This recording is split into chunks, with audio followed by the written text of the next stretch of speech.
Steve here from the Vinyl Record Mission. If you have a sealed copy of this 2011 pressing of Pink Floyd's Wish You Were Here, I'm going to insist that you open it immediately. Don't wait a minute longer. Stay tuned and find out why. 3, 2, 1. Your two favorite guys, Ryan and Steve from the Vinyl Record Mission. So you're probably wondering why Steve from the Vinyl Record Mission is making videos telling people to open up all their sealed records. Well, it all started with a little video from Frank over at channel 33 RPM. And when I saw that video about how his 2007 Led Zeppelin Mothership box set was ruined beyond repair by ghosting, or hazing as some people call it. It's a film that gets left behind on the records and adheres to the record in such a way that it is sometimes irreversible. In Frank's case, it was irreversible. He was able to contact RTI and get a message to the vice president, I believe, somehow, and he sent him out a brand new box set, that's pretty cool.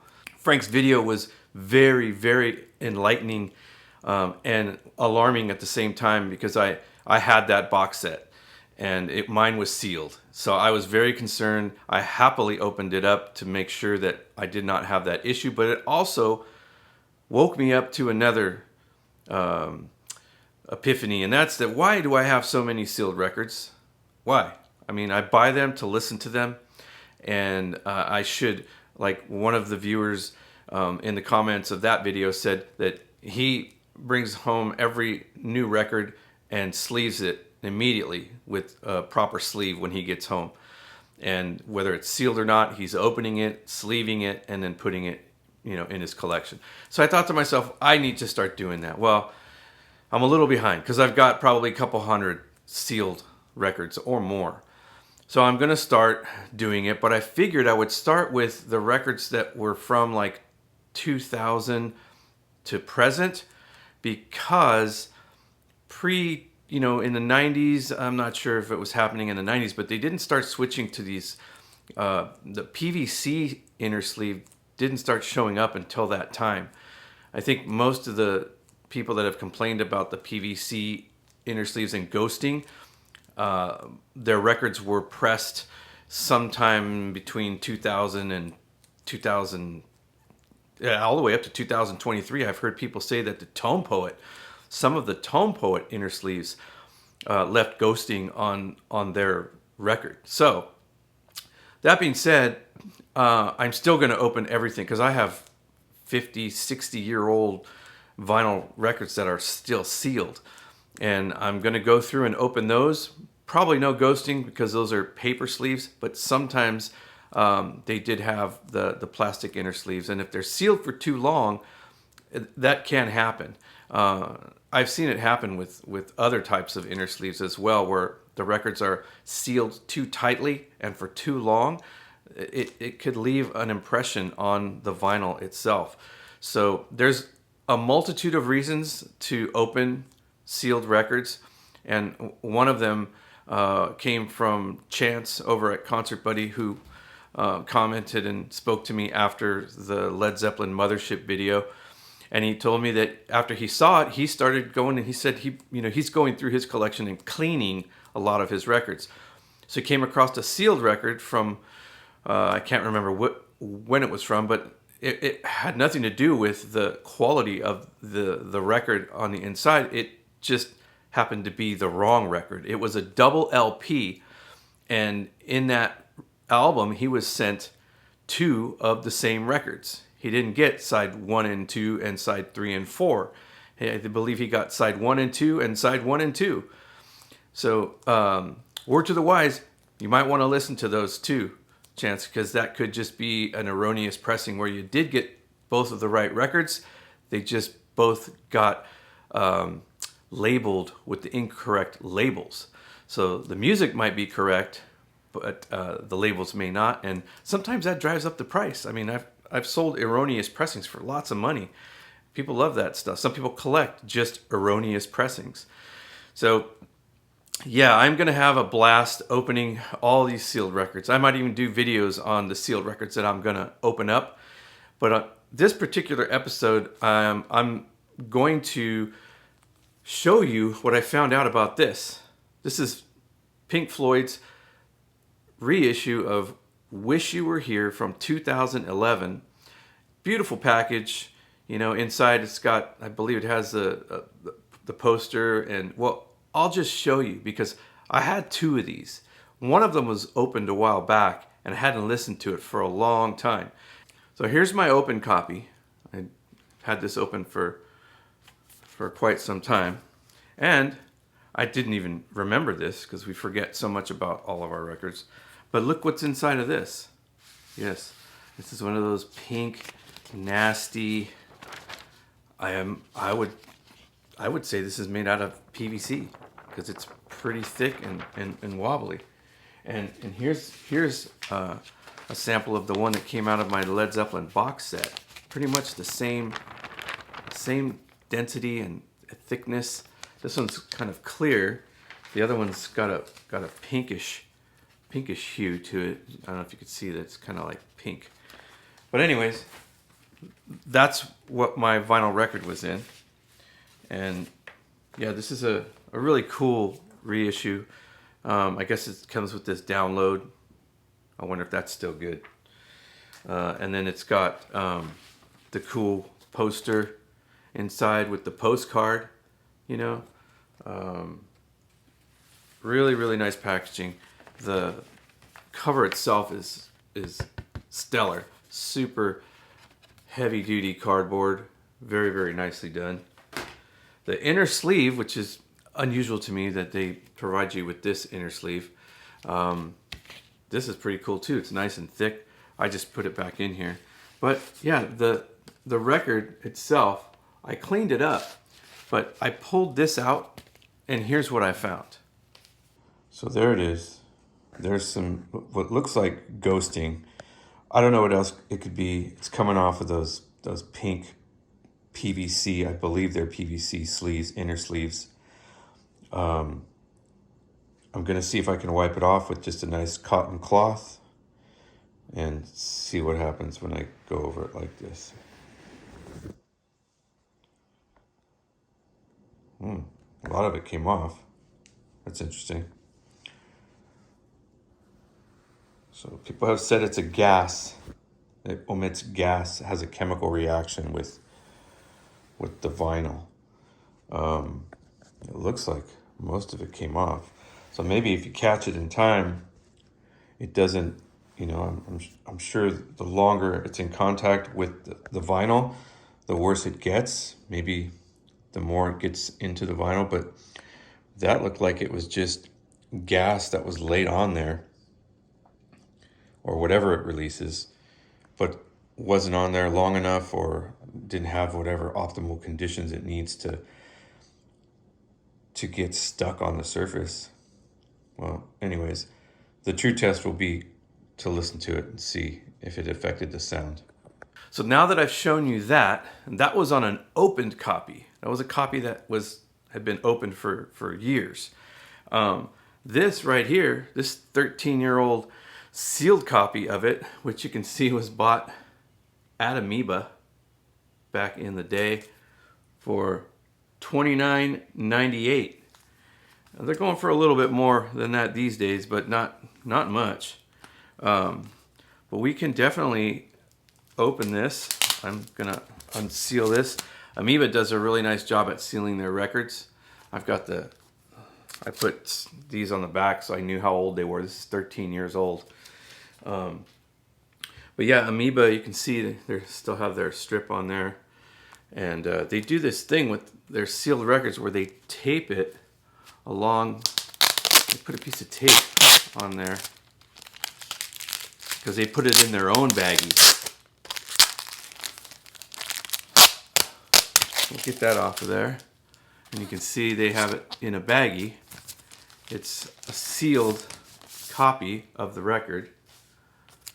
That's what it looks like when it comes out. It's like this plastic thing.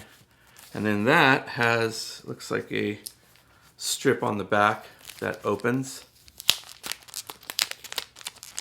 Pull down. I guess you could even keep this baggie if you really wanted to, but no thanks.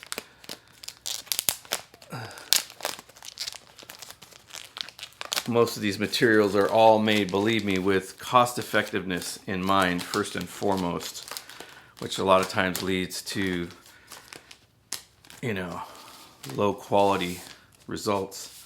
So I'm going to take this off, and here's the record, the album, same one, from the same year, 2011, and it's got the same inner sleeve on there. And I'm going to see if this has started.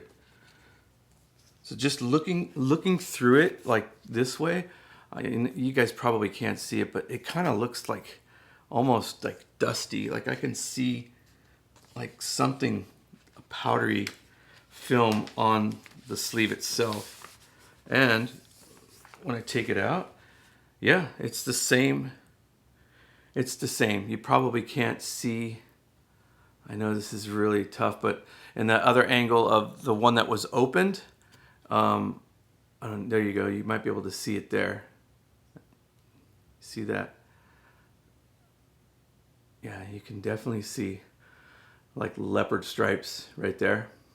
Yeah, and it continues around the record. So it is clearly starting on this one as well. So what I'm going to do is I'm going to clean this off.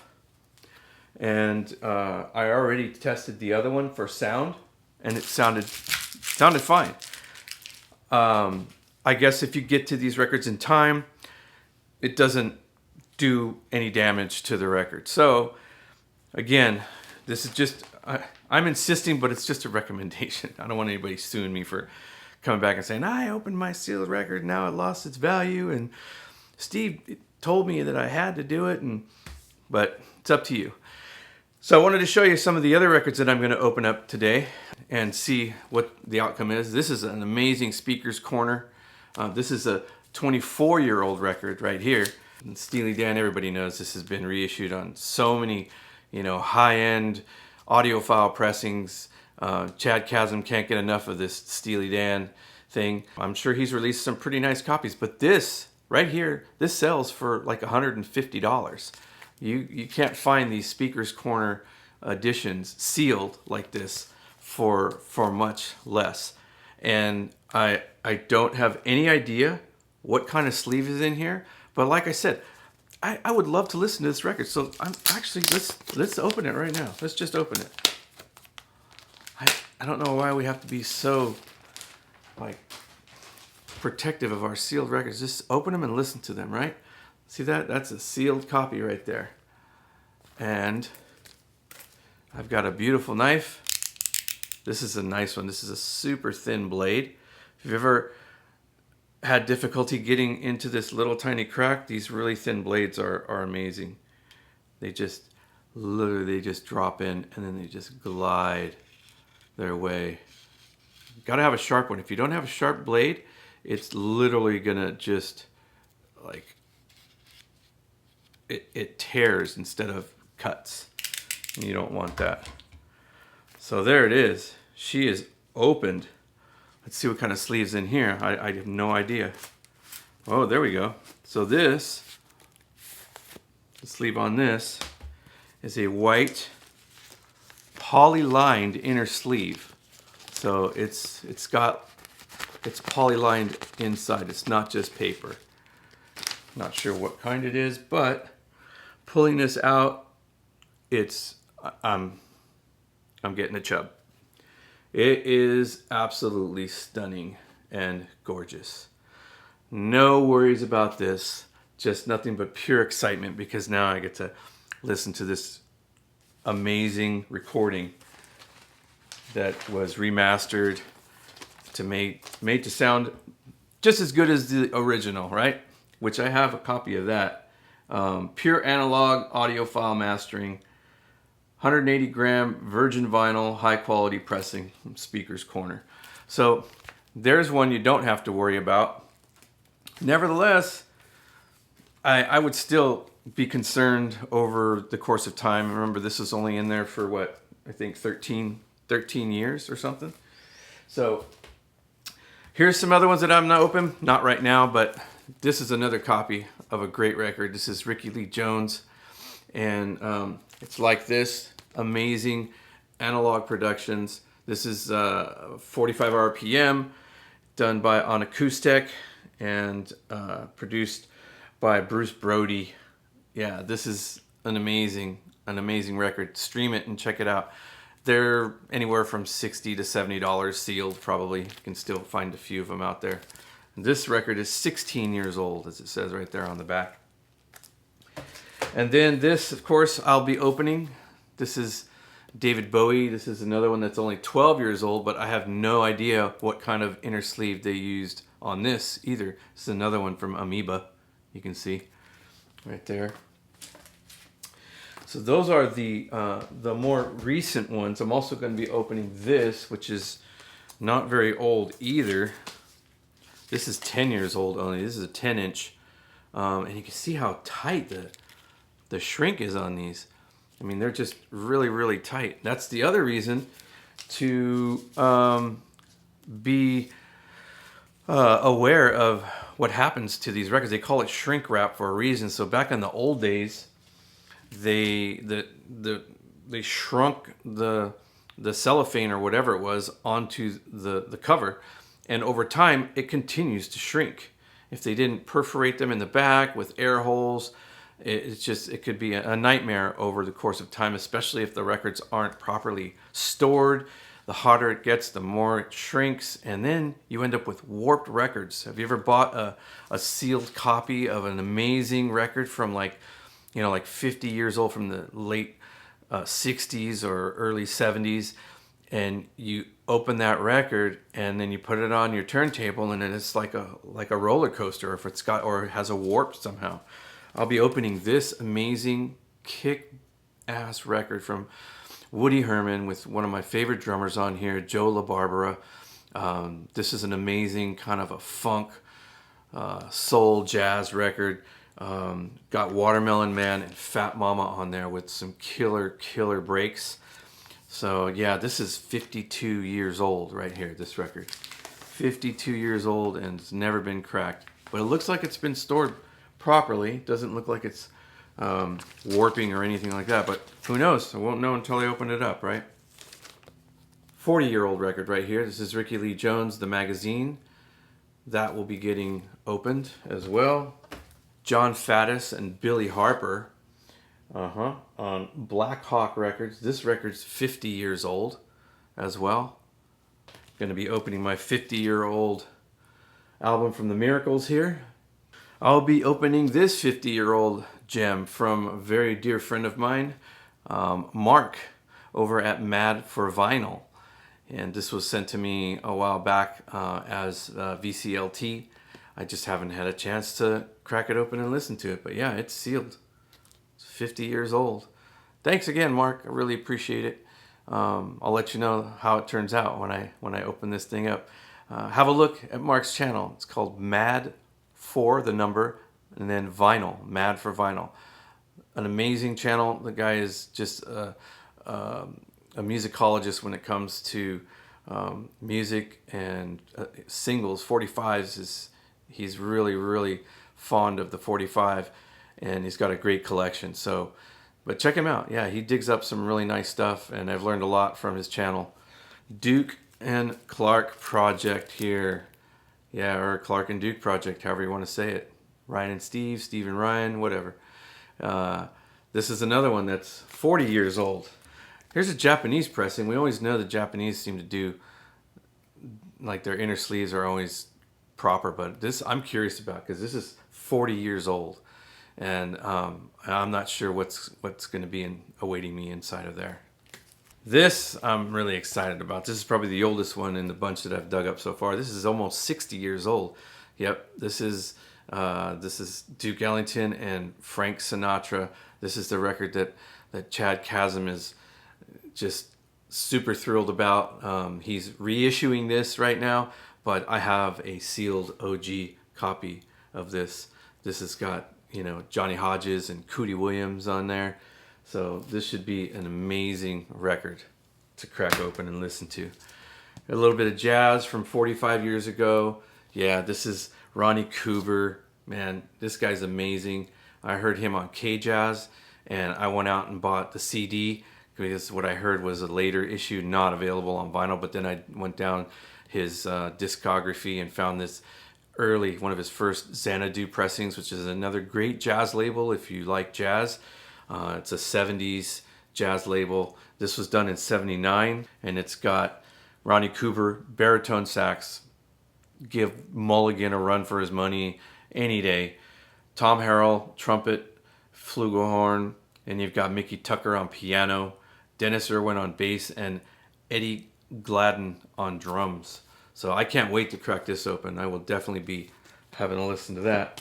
And then lastly, I'll be opening this. I'm pretty sure it's got a MoFi proper inner sleeve, and we'll see what they did with this. So when I do, if you're wondering, re-sleeve all these records, this is what I'll be re-sleeving my records with, if any of you were wondering. These inner sleeves I get from Far West Record Supply, who happens to be my cousin. I'm going to do a special video with him on everything you need to know about inner sleeves, because this guy, he's got everything that you need in his inventory to sleeve your records. And then I put them in these nice resealable Japanese inner sleeves that have the, you know, they open like this and then they reseal. And this is a used one, so it looks a little bit hazy, but yeah, these are really nice and they make the record look really nice. Also, you can use these. These are just plain old paper inner sleeves, and I'm sure plenty of people are going to yell at me and say, oh no, those are terrible. But as long as you get the acid-free paper inner sleeves, the paper ones are fine. You know, they're less expensive, a lot less expensive. So if money's an issue, just make sure that you get acid-free inner sleeves if they're made out of paper. And I hope that the people out there who actually collect sealed records aren't mad at me, and I don't get too many hateful comments. But if I do, I'll just love you back, man. We're all free to express our opinions here and not get mad about it or upset. Everybody's got an opinion and everyone's entitled to that. So next time we will maybe show some more records. If any of these were badly ghosted, I will be letting you know. You can bet that for sure. Next week, we'll be heading back out to our storage unit and doing another dig this coming Monday. And that should be an exciting video as well, as we will be releasing the winner of our contest drawing for $100. Yep. Thanks again for watching today, and until next time, take care. If you haven't, make sure you hit like and subscribe to the Vinyl Record Mission, so that way you don't miss out on any future content. More videos coming your way.